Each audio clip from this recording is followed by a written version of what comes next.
अध्याय 2। Alter ego की उत्पत्ति, the origin of alter egos. Shep Gordon को सुपरमेंश के नाम से जाना जाता है। वो एक talent manager, Hollywood film agent और निर्माता हैं।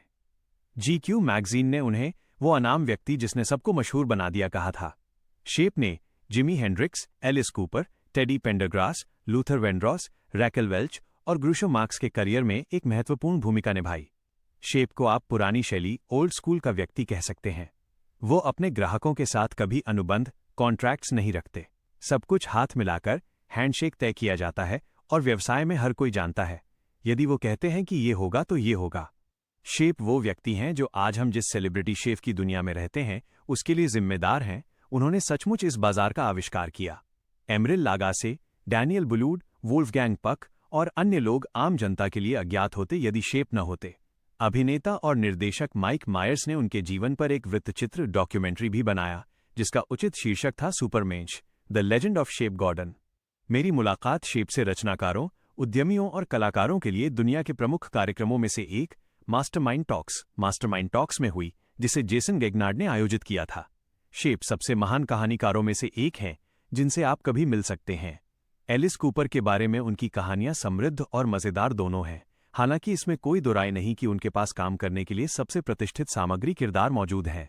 जब मैं 150 लोगों के दर्शकों के बीच बैठा था और शेप को हॉलीवुड के एक जुझारू सुपर एजेंट के रूप में अपनी कहानियां सुनाते हुए सुन रहा था, तो किसी ने उनसे पूछा कि जिन हाई परफॉर्मर्स, उच्च प्रदर्शन करने वालों के साथ उन्होंने काम किया, उन्हें वह अतिरिक्त गियर खोजने, एक्स्ट्रा गियर और उच्च स्तर पर प्रदर्शन जारी रखने में उन्होंने कैसे मदद की। शेप गॉर्डन का जवाब ईमानदार, मार्मिक और गहरा था। मुझे लगता है कि हर कोई बहुत बहुत अलग है। मुझे लगता है कि बस एक सामान्य नियम है जिसे मैं हर कलाकार को देने की कोशिश करता था, चाहे वे रसोइये, शेफ्स हों या मनोरंजन करता। वो ये है कि यदि आप सार्वजनिक व्यक्ति, पब्लिक फिगर को वास्तव में आप निजी स्वयं बनने देते हैं तो आप कभी खुश नहीं रहेंगे और आप कभी भी आश्वस्त, कॉन्फिडेंट नहीं होंगे, क्योंकि यदि आप उन गुणों को लेते हैं जो आप हैं और उन्हें एक ऐसे कैरेक्टर में विकसित करते हैं जिसे आप समझते हैं, तो आप हमेशा जानेंगे कि उस चरित्र को क्या करना चाहिए। इसलिए जब आप एक प्रेस कॉन्फ्रेंस में होते हैं तो आप हमेशा जानते हैं कि किसी प्रश्न का उत्तर कैसे देना है। यदि ये व्यक्तिगत रूप से आप हैं तो आपके पास कभी उत्तर नहीं होते। यह वास्तव में कठिन है और जब आप इसे व्यक्तिगत रूप से लेते हैं तो यहीं से घाव बनने शुरू होते हैं। यदि कोई बुरी समीक्षा, बैड रिव्यू उस व्यक्ति, किरदार के बारे में है तो आप उस व्यक्ति को बदल देते हैं। यदि कोई बुरी समीक्षा आपके बारे में है तो कभी कभी वो घाव बहुत गहरा हो सकता है। इसलिए मुझे नहीं लगता कि आप सामान्यीकरण, जनरलाइज कर सकते हैं, लेकिन अगर कोई सामान्यता है तो मैं कहूंगा यह है कि यदि कोई जो जनता की नज़रों में है ये समझ सकता है कि लोग आपसे प्यार नहीं कर रहे हैं, वे उस चरित्र से प्यार कर रहे हैं जो उनके सामने रखा गया है। यहां तक कि मेरी फिल्म से भी लोग मेरे पास आते हैं, आप महान हैं, आप अविश्वसनीय हैं। वे मुझे नहीं जानते, वे उस आदमी को जानते हैं। इसलिए यदि आप अपने दिमाग में वो दूरी बनाए रख सकते हैं तो ये बहुत अधिक स्वस्थ है। दर्शकों में मौजूद लगभग 15 लोग जो मेरे काम को जानते थे, उन्होंने तुरंत मेरी ओर देखा। कुछ का मुंह आश्चर्य से खुला रह गया था, कुछ ने मुस्कुराकर आंख मारी, और जेसन, जो मंच से साक्षात्कार ले रहे थे, ने भीड़ में मुझे ढूंढा और अपनी आंखों में एक हे भगवान, तुम तो हमेशा से इस बारे में बात करते रहे हो वाले भाव के साथ अपना सिर हिलाया। यदि आप क्लिप देखना चाहते हैं तो alteregoeffect.com का लिंक पर जाएं। बाद में शेप और मैंने इस अवधारणा, कॉन्सेप्ट पर और चर्चा की कि कैसे यह केवल एक सेलिब्रिटी, मनोरंजनकर्ता या एथलीट द्वारा मंच या मैदान की रोशनी के तहत उपयोग किए जाने से कहीं अधिक सार्वभौमिक यूनिवर्सल है। एक ऑल्टर ईगो आपको, मुझे और अन्य लोगों को अधिक लचीलेपन, रेजिलियंसी के साथ जीवन की विपरीत परिस्थितियों को संभालने में मदद करने के लिए एक उपयोगी उपकरण है। ये हमारे रचनात्मक पक्षों का पता लगाने में मदद करता है, जबकि एक नाजुक स्व, फ्रैजाइल सेल्फ की रक्षा करता है। ये हमें खेल के मैदानों, फील्ड्स ऑफ प्ले पर हम कौन बनने की कोशिश कर रहे हैं इसके बारे में कहीं अधिक इरादे रखने वाला, इंटेंशनल बनाता है। यह न केवल उन हजारों लोगों द्वारा समर्थित है जिन्होंने ऑल्टर ईगो का उपयोग किया है, बल्कि विशेष रूप से पिछले 2 दशकों में मैंने जो सिस्टम बनाया है वो भी शोध और कई लोगों की सफलता की कहानियों द्वारा समर्थित है, जिनके बारे में आप आने वाले अध्यायों में पढ़ेंगे। जड़ें, द रूट्स। पहली शताब्दी ईसा पूर्व BC के रोमन राजनेता और दार्शनिक सिसरो पहले लिखित व्यक्ति थे जिन्होंने अपने दार्शनिक कार्यों में ऑल्टर ईगो के बारे में बात की थी। हालांकि उन्होंने जिस शब्द का उपयोग किया था वो था एक दूसरा स्व, एक विश्वसनीय मित्र। इसका वास्तविक लैटिन अर्थ है दूसरा मैं, दी अदर आई। ये सभी महत्वपूर्ण भेद हैं क्योंकि यह अवधारणा सदियों से मौजूद है। और जब आप उन जड़ों को देखते हैं जिनसे विचार साझा किया गया था, विश्वसनीय मित्र या दूसरा मैं, तो वे बेहद स्वस्थ शब्द हैं। और अगर सिसरो आज जीवित होते तो वे स्वीकार करते कि वे केवल मानवीय स्थिति के स्वाभाविक रूप से होने वाले हिस्से को एक रूप दे रहे थे। जैसे मैंने ऑल्टर ईगो का आविष्कार नहीं किया, वैसे ही सिसरो ने भी नहीं किया। मैंने केवल एक ऑल्टर ईगो बनाने के लिए एक प्रणाली सिस्टम बनाई है, और आपको इसके जबरदस्त लाभों, ऑल्टर ईगो इफेक्ट को सक्रिय करने के लिए एक ढांचा फ्रेमवर्क दिया है। और आप पूरी किताब में देखेंगे कि लोगों ने इसे कई उद्देश्यों के लिए कैसे उपयोग किया है। मैं पहली बार एक किशोर के रूप में ऑल्टर ईगो की शक्ति से टकराया जब मैं अल्बर्टा, कनाडा में एक छोटे से कृषक समुदाय में 6000 एकड़ के खेत रांच में बड़ा हो रहा था। मैं एक मिलनसार, अत्यधिक प्रतिस्पर्धी, अल्ट्रा कॉम्पिटिटिव और खेल प्रेमी बच्चा था। मैं अपने बड़े भाइयों रॉस और रयान को किसी भी चीज के लिए चुनौती देता था। मैं ज्यादातर समय हार जाता था, लेकिन मुझे पता था कि किसी दिन मैं उन्हें हरा पाऊंगा, और जब ऐसा होगा तो मैं उन्हें ये कभी भूलने नहीं दूंगा। खेल मेरी शरणस्थली थी, क्योंकि उस अहंकारी, प्रतिस्पर्धी बच्चे के नीचे एक भयानक रूप से असुरक्षित और चिंतित बच्चा था।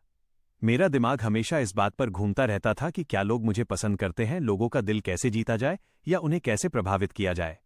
जब मैं खेलता था तो वो सब दूर हो जाता था और मेरी प्रतिस्पर्धी भावना हावी हो जाती थी। बस एक पेंच था, मैं अपनी भावनाओं को नियंत्रित नहीं कर सकता था। जब मैं 14 वर्ष का था, मेरा छोटा ग्रामीण स्कूल शूलर सास्काचेवान के गोल्डन प्रेरी में वॉलीबॉल टूर्नामेंट खेल रहा था।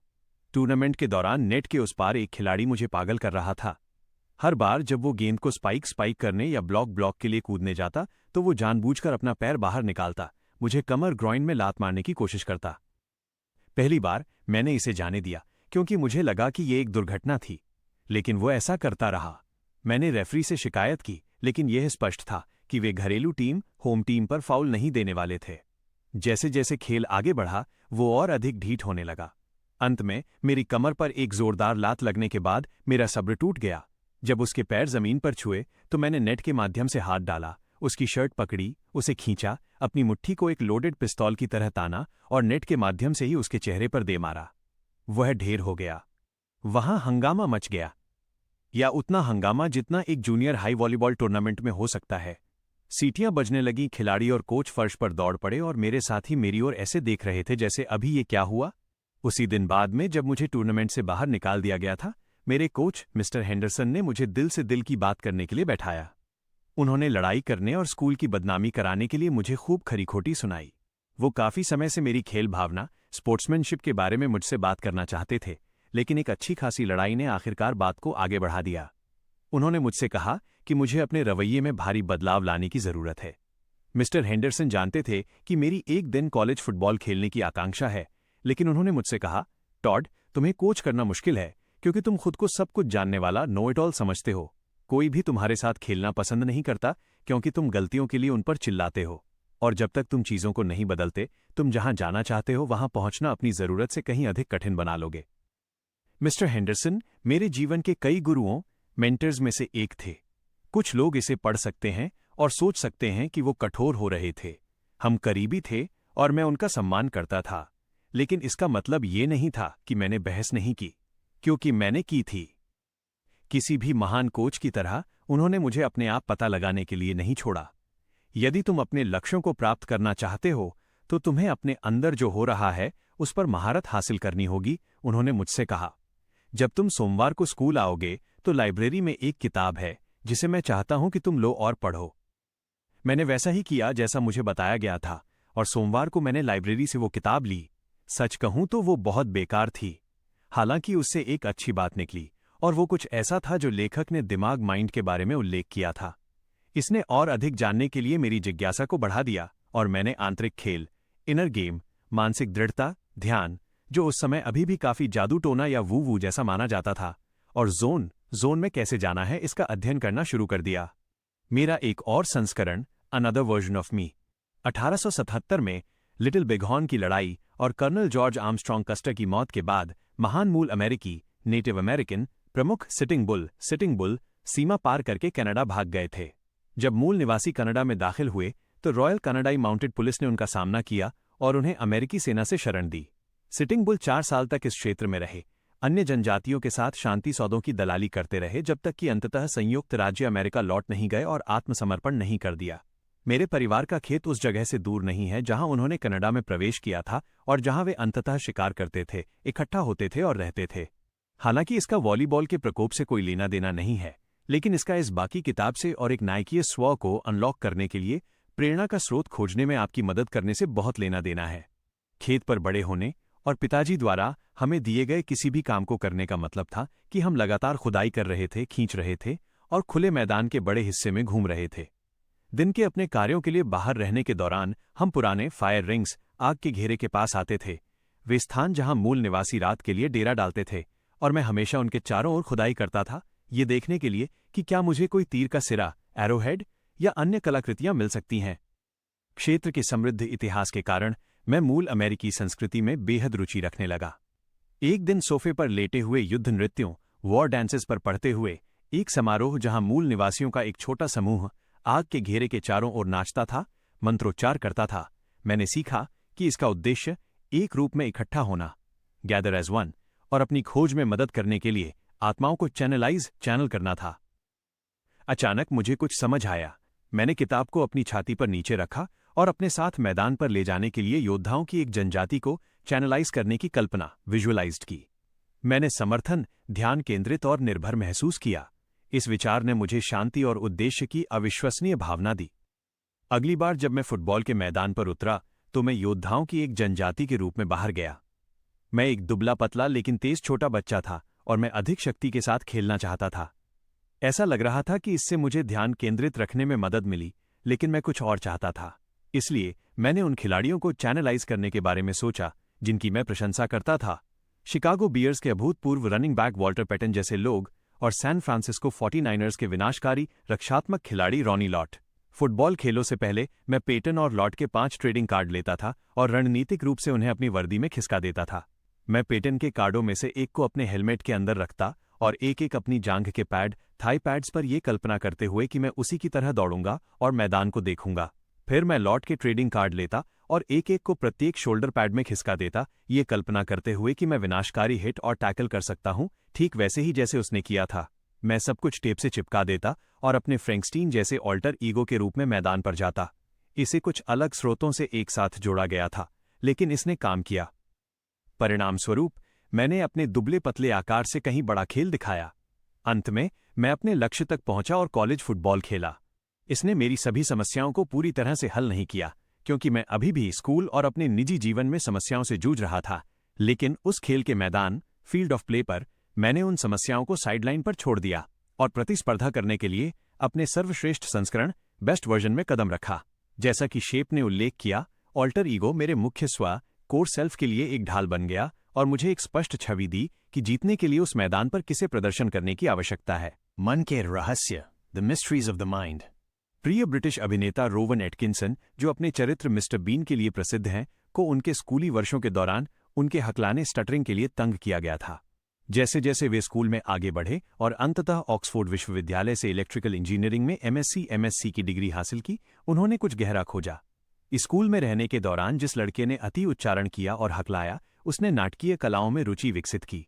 23 अगस्त 2007 के टाइम पत्रिका के अंक में एटकिंसन से पूछा गया कि क्या वे अभी भी हकलाते हैं। उन्होंने बस उत्तर दिया, ये आता जाता रहता है। मैं पाता हूं कि जब मैं खुद के अलावा कोई अन्य किरदार निभाता हूं तो हकलाना गायब हो जाता है। शायद ये मेरे द्वारा अपनाए गए करियर को आगे बढ़ाने के लिए प्रेरणा का कुछ हिस्सा रहा हो। एटकिंसन का अनुभव मानवीय स्थिति के एक आकर्षक पहलू पर प्रकाश डालता है। हम मस्तिष्क के काम करने के तरीके के बारे में सब कुछ नहीं जानते हैं। हम अभी भी अनखोजे देश, अनडिस्कवर्ड कंट्री का नक्शा बनाने पर काम कर रहे हैं। हालांकि हम जानते हैं कि हमारी कल्पनाएं नई दुनिया और नई संभावनाएं बनाने के लिए एक अविश्वसनीय शक्ति हैं, यदि इनका इरादे के साथ उपयोग किया जाए। अन्य कहानियों में जो मैं साझा करूंगा, एथलीटों ने एक और स्व, अनदर सेल्फ का लाभ उठाकर अपने शारीरिक प्रदर्शन के पहलुओं को बदल दिया है। यह इस तथ्य के बावजूद हुआ है कि उनके माता पिता ने कौशल प्रशिक्षण, स्किल ट्रेनिंग पर हजारों डॉलर खर्च किए थे जो समस्याओं को ठीक नहीं कर सके। यह मन का एक रहस्य है। E want. लेकिन ऐसा क्यों होता है, इस पर कुछ सिद्धांत हैं। अलग जगह, अलग समय, वही तरीका। और जोनी जैक्स। मेरे 20वें दशक की शुरुआत अर्ली 20s की ओर आगे बढ़ते हैं और मैं फिर से ऑल्टर ईगो की इस अवधारणा पर लौटा। हालांकि उस समय मैंने इसे ये नाम नहीं दिया था। मैंने अभी अपने खाली समय में एक खेल प्रशिक्षण व्यवसाय, स्पोर्ट्स ट्रेनिंग बिजनेस शुरू किया था। मुझे मिल रहे रेफरल के माध्यम से सफलता मिल रही थी, लेकिन ये इसे बनाए रखने के लिए पर्याप्त नहीं थी। मुझे पता था कि मैं लोगों की मदद कर सकता हूं, लेकिन वास्तव में वहां बाहर जाना और खुद की मार्केटिंग करना मुझे अंदर से जकड़ देता था। मैं इस बात को लेकर असुरक्षित था कि मैं कितना युवा था और चिंतित था कि कोई भी मुझे गंभीरता से नहीं लेगा।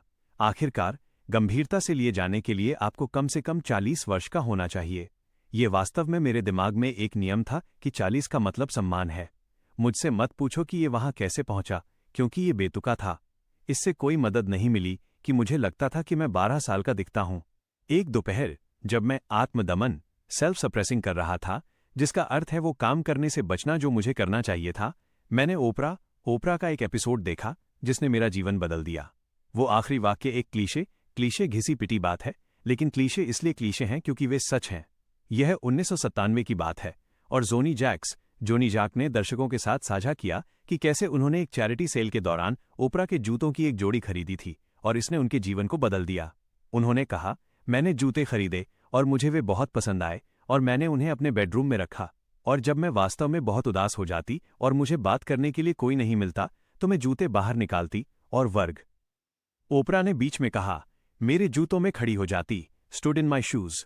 वो मेरे जूतों में खड़ी होती थी और अब वो कहती है कि उसे जूतों में उतना खड़ा नहीं होना पड़ता क्योंकि वो अब अपने पैरों पर खड़ी है। बाद में जोनी ने साझा किया कि दुनिया का बोझ बस उतर गया। उस दिन जीवन पूरी तरह से बदल गया। उस क्षण मेरे दिमाग की बत्ती जली और मुझे वो ऑल्टर ईगो याद आया जिसका उपयोग मैं खेल के मैदान पर करता था। जोनी ने कुछ ऐसा किया जिससे सब साफ हो गया। किसी कारण से मुझे इसे व्यवसाय में उपयोग करने का विचार नहीं आया था, लेकिन अंत में वो दुनिया प्रदर्शन करने के लिए बस एक और मैदान थी।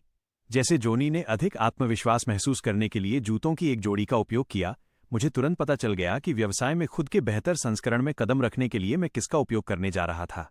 बड़े होते हुए मैं जितने भी स्मार्ट लोगों को जानता था वे चश्मा पहनते थे। जब हम युवा होते हैं तो हम अपने आसपास की दुनिया के बारे में विश्वास और दृष्टिकोण स्थापित करते हैं जो हमारे विचारों और व्यवहारों को आकार देते हैं। मैंने गंभीरता से लिए जाने और स्मार्ट होने को चश्मा पहनने के साथ जोड़ लिया था। तो मैंने सोचा, क्या होगा अगर मैं चश्मा पहनूं? मैंने सोचा, भले ही ये सुनने में कितना भी बेतुका लगे, ये कोशिश करने लायक था। मुझे लगा कि चश्मा पहनते समय लोग स्मार्ट और गंभीर दिखते हैं, तो शायद संभावित ग्राहक भी ऐसा ही सोचेंगे। वास्तव में विभिन्न अध्ययनों में पाया गया है कि चश्मा पहनने वाले लोगों को ईमानदार, मेहनती, होशियार और अधिक भरोसेमंद माना जाता है। घन यहां तक कि बचाव पक्ष के वकील भी अपने मुवक्किलों को मुकदमे के दौरान चश्मा पहनने के लिए कहते हैं। वकील हार्वे स्लोविस ने न्यूयॉर्क मैगजीन को समझाया, चश्मा उनकी उपस्थिति को नरम कर देता है ताकि वे अपराध करने में सक्षम न दिखें। मैंने ऐसे मामलों की पैरवी की है जहां भारी मात्रा में सबूत थे, लेकिन मेरे मुवक्किल ने चश्मा पहना और बरी हो गया। चश्मा एक तरह का अनकहा नर्ड डिफेंस बनाता है। ये भी पता चला है कि 20वीं सदी के सबसे सम्मानित पुरुषों में से एक और लाखों लोगों के नेता ने चश्मा तब पहना था जब उन्हें इसकी आवश्यकता नहीं थी। मार्टिन लूथर किंग जूनियर चश्मा पहनते थे क्योंकि उन्हें लगता था कि वे उन्हें और अधिक प्रतिष्ठित दिखाते हैं। इस किताब के कवर पर जो चश्मा है वो थोड़ा क्लार्क केंट जैसा दिखता है और थोड़ा मेरे जैसा। हालांकि मेरे लिए वो चश्मा डॉक्टर किंग का है। वे एक संकेत और अनुस्मारक रिमाइंडर होने के लिए हैं कि महान लोगों ने इस अवधारणा के तत्वों का उद्देश्य के साथ उपयोग किया है और इसने सभी के लिए बहुत बड़ा अंतर पैदा किया है। इसे पढ़ने वाला कोई व्यक्ति, शायद आप परिवर्तन का अग्रदूत हार्बिंजर हो सकता है और अपने एक हिस्से को अनलॉक कर सकता है और कुछ महान कर सकता है। आने वाले अध्याय में मैं अपने ऑल्टर ईगो को सक्रिय एक्टिवेट करने के लिए, जिसे मैं टोटेम या आर्टिफैक्ट कहता हूं, उसके पीछे के शक्तिशाली विज्ञान को साझा करूंगा। जोनी की कहानी देखने के बाद प्रेरित महसूस करते हुए मैं चश्मे की दुकान पर गया और बिना पावर वाला प्रिस्क्रिप्शन फ्री चश्मा खरीदा, जिससे कर्मचारी बहुत हैरान हुए। क्या आप वाकई बिना पावर का चश्मा खरीदना चाहते हैं? क्लर्क ने पूछा। हाँ, कृपया। लेकिन आपकी नज़र विजन तो बिल्कुल सही है। आप चश्मा क्यों चाहेंगे? क्योंकि मैं अजीब हूं, ठीक है? क्या मुझे बस चश्मा मिल सकता है, कृपया? ये चश्मा आज की तरह फैशन आइटम बनने से बहुत पहले की बात थी। जब मैं संभावित ग्राहकों के साथ व्यवहार करता था तो मैंने उन्हें पहनना शुरू कर दिया, ठीक वैसे ही जैसे मैंने खेल के मैदान पर अपने व्यक्तित्व पर्सोना का उपयोग किया था। अब मैं रिचर्ड में बदल गया। रिचर्ड वास्तव में मेरा पहला नाम है, लेकिन मैं हमेशा टॉड नाम से जाना जाता था और आज भी उसी नाम से जाना जाता हूं। मैं चश्मा केवल तभी पहनता था जब मुझे रिचर्ड होने की आवश्यकता होती थी, और जैसे ही व्यवसाय खत्म हो जाता मैं उन्हें उतार देता था। एक पैटर्न उभरता है, अ पैटर्न इमर्जेज। मैंने एथलीटों के साथ काम करने में सालों बिताए, इससे पहले कि मुझे एहसास हुआ कि जिसे मैंने बढ़त हासिल करने और अपने प्रदर्शन को ऊपर उठाने के लिए इस्तेमाल किया था, वो वास्तव में कुछ ऐसा था जिसका उपयोग अन्य एथलीट भी करते थे। मैं अपने कोचिंग ग्राहकों में से एक के साथ बात कर रहा था, एक तैराक जिसकी नज़र ओलंपिक तैराकी टीम में जगह सुरक्षित करने पर थी। जब उसने उल्लेख किया कि जैसे ही वो पूल में गोता लगाती है, वो खुद का एक अलग संस्करण बन जाती है। उसकी टिप्पणी के बारे में कुछ ऐसा था जिसने मुझे रुकने और सोचने पर मजबूर कर दिया। ये दिलचस्प है। उसने जो कहा उसमें कुछ ऐसा था जिसने अन्य भयानक रूप से समान टिप्पणियों को बाहर निकाल दिया जो अन्य एथलीटों ने पिछले कुछ वर्षों में मुझसे कही थीं। इस बिंदु तक मैंने ध्यान नहीं दिया था। मैं अपने सभी ग्राहकों पर विस्तृत नोट्स रखता हूं, इसलिए उसके द्वारा खुद के इस अलग संस्करण का उल्लेख करने के बाद मैंने पुराने नोटपैड और कंप्यूटर फाइलों को खंगाला और अन्य समान बयानों की तलाश की। मुझे आश्चर्य हुआ, मुझे केवल 1 या 2 एथलीट नहीं मिले जिन्होंने ऐसी ही बातें कही थीं। मुझे कई मिले। उन्होंने इसे ऑल्टर ईगो, गुप्त पहचान, सीक्रेट आइडेंटिटी या कोई अन्य नाम नहीं दिया। कुछ इसे खुद का एक अलग संस्करण कहते थे, जैसे ओलंपिक की उम्मीदवार तैराक। दूसरों ने कहा कि वे कॉमिक्स या फिल्मों के किसी व्यक्ति के होने का नाटक करेंगे, जैसे वुल्वरीन। बहुत सारे एथलीटों ने कॉमिक बुक या सुपर हीरो पात्रों या खेल नायकों का उल्लेख उस व्यक्ति के रूप में किया जिसे वे खुद होने की कल्पना करते थे। अब जब मैंने पैटर्न देख लिया था, जब भी कोई ग्राहक ये उल्लेख करता कि वे खुद के एक अलग संस्करण में कदम रखेंगे, तो मैं पूछता कि वे किस तरह के प्रॉप, सहारा का उपयोग करेंगे। मैंने सोचा कि चूंकि मैंने ट्रेडिंग कार्ड और चश्मे का उपयोग किया था, अन्य लोग भी इस दूसरे संस्करण को बाहर लाने में मदद करने के लिए कुछ इसी तरह का उपयोग कर सकते हैं। मेरा अनुमान सही था। कई एथलीटों के पास कुछ न कुछ था जिसका वे उपयोग करते थे। मेरे लिए पैटर्न को नोटिस करना पर्याप्त नहीं था। मैं जो कुछ भी पाया था उसका उपयोग अन्य एथलीटों की मदद करने के लिए करना चाहता था। एक नया तरीका, अ न्यू वे। एथलीट अक्सर निर्णय, जजमेंट, चिंता और आलोचना की भावनाओं से जूझते हैं। उनका आंतरिक आलोचक, इनर क्रिटिक कारण है कि कई खिलाड़ी बास्केटबॉल गेम को टाई करने के लिए आखिरी शॉट नहीं लेते हैं। क्यों वे दूसरे और तीसरे बेस पर रनर होने और स्कोर टाई होने के बावजूद स्ट्राइक आउट हो जाते हैं, या क्यों वे बढ़त लेने के लिए पुट-पट चूक जाते हैं। कुछ रास्ते में आ जाता है। आंतरिक खेल, इनर गेम टूल किट में कई उपकरण हैं जिनका उपयोग हम किसी को उनकी क्षमताओं के अनुसार प्रदर्शन करने में मदद करने के लिए कर सकते हैं। उनमें से कुछ दीर्घकालिक रणनीतियां हैं। ध्यान, मेडिटेशन, बेहतर निर्देश, विश्राम और श्वास नियंत्रण, कल्पना और विजुअलाइजेशन, इमेजरी एंड विजुअलाइजेशन, कौशल विकास, दिनचर्या, रूटीन का विकास, लक्ष्य निर्धारण, कुछ मामलों में थेरेपी भी। ग्राहकों के साथ काम करते समय मैंने उनका उपयोग किया। हालांकि जब मुझे गुरुवार को किसी ऐसे व्यक्ति की मदद करने के लिए बुलाया जा रहा था जिसकी शनिवार को एक महत्वपूर्ण प्रतियोगिता थी, तो मुझे केवल दीर्घकालिक रणनीतियों से अधिक की आवश्यकता थी। मुझे अब तुरंत किसी की मदद करने की जरूरत थी। पहले से सूचीबद्ध कुछ रणनीतियों का उपयोग कम समय की खिड़की में किया जा सकता था, लेकिन मैंने पाया कि केवल एक ने लगातार परिणाम दिए हर बार। यही कारण है कि ये एक स्तंभ रणनीति, पिलर स्ट्रैटेजी रही है, और यही कारण है कि मैं पेशेवर खेलों में ऑल्टर ईगो गाय के रूप में जाना जाता हूं। अब जब मैं अपने करियर के 2 दशक पार कर चुका हूं, मैंने इस रणनीति को खेल और मनोरंजन की दुनिया से परे साझा किया है। मैंने लोगों को अपने स्टार्टअप के लिए फंडिंग सुरक्षित करने, बेहतर माता-पिता बनने, नए ऑनलाइन व्यवसाय शुरू करने, किताबें लिखने और उन लक्ष्यों का पीछा करने के लिए ऑल्टर ईगो इफेक्ट का उपयोग करते देखा है जिन पर वे सालों से बैठे थे। मैंने अब तक पूरी किताब में ऑल्टर ईगो इफेक्ट के बारे में बात की है। अब मैं आपको दिखाता हूं कि ये कैसे काम करता है और ये इतना प्रभावी क्यों है।